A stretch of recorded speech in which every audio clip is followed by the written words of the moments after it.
To all the JEE NEET aspirants या फिर कोई भी कॉम्पिटिटिव एग्ज़ाम जो दे रहे हैं या देने वाले हैं, जो जिनके ड्रॉप्स हैं, I want you guys to ask yourself at least these 3 questions.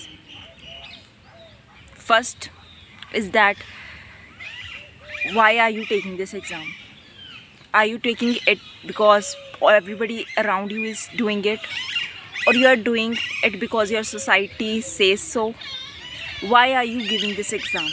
It's important because फिर आप अपनी जान भी दोगे उस एग्ज़ाम के लिए. अब फिर आप मतलब अपना फुल एफर्ट्स डालोगे. You should know whether you are influenced for this exam और you are giving it by your own thing, you know, inside of you. Second चीज़, by chance if you fail, do you have thought about another things that you're gonna do? I know लोग कहते हैं अभी don't have future plans, don't have other things, but इससे क्या होता है फिर हम एक ही एग्ज़ाम के ऊपर बहुत ज़्यादा प्रेशर पड़ जाता है, मतलब हमारे ऊपर भी प्रेशर पड़ जाता है इससे. This is not for everybody. हाँ, जिसको ये चाहिए कि नहीं मेरे को ये सिर्फ यही क्रैक करना है, go for it. But to have future things like जैसे अगर मैं फेल होगी एग्ज़ाम के लिए तो I have other exams also to give. जैसे नीट में मैं फेल होगी तो आई हैव PPMT या फिर और नर्सिंग एग्ज़ाम्स हो गए या फिर और फील्ड अपनी मेडिकल फील्ड के रिलेटेड ही बहुत सारे कॉम्पिटिटिव एग्ज़ाम्स हैं, तो मैं वो दे सकती हूँ. So have this thing in your mind. Okay.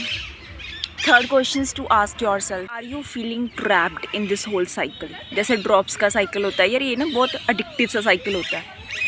So to ask yourself, are you in a trap? हाँ, देखो रूटीन हो जाती है, कंसिस्टेंसी आ जाती है जहाँ पे है ना रोज़ रोज़ हम वही चीज़ें करते हैं, रूटीन सी बनी होती है जब हम एग्ज़ाम के लिए प्रिपरेशन करते हैं, तो it's not bad.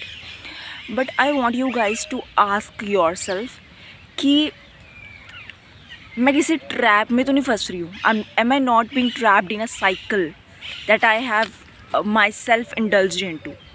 So ask yourself these 3 questions. Must हैं यार, पूछो अपने आप से कि आप कहीं इन्फ्लुएंस तो नहीं हो रहे सोसाइटी से, इसलिए एग्ज़ाम ना दे रहे हो, कहीं साइकिल ट्रैप में तो नहीं फंस गए हो, आपके पास फ्यूचर थिंग्स भी हैं, मतलब और आप आगे क्या करने वाले. बिकॉज यार see there are lot of things that a person can do. I personally मैंने ड्रॉप लिया था अपने नीट एग्ज़ाम के लिए और सच बताऊँ तो उस ड्रॉप का कोई फ़ायदा भी नहीं था और नीट एग्ज़ाम मैं कभी देना भी नहीं चाहती थी.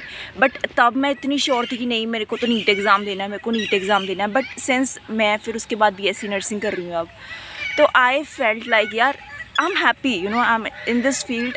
I am more and more blessed कि मैं इस फील्ड में आई हूँ. So please do ask your self कहीं यार आप अपने आप को ना एक ट्रैप में बंद मत कर लेना कि यार यही चीज़ें हैं, यही है सब कुछ. यही सब कुछ नहीं है यार, इसके ऊपर भी अगर आप चीज़ों, जब तक हम एक्सपीरियंस नहीं करते यार नई चीज़ों को, तब तक हमको नहीं पता चलेगा भी हमारी इंटरेस्ट क्या है. सो नो दिस थिंग यार, there are lot of things that we humans can do and are capable of. Everybody is capable of something and something, but if everybody is trapped into something like this, then we will never able to find what is good for us. So always give yourself chance and see, have a open vision towards other exams as well.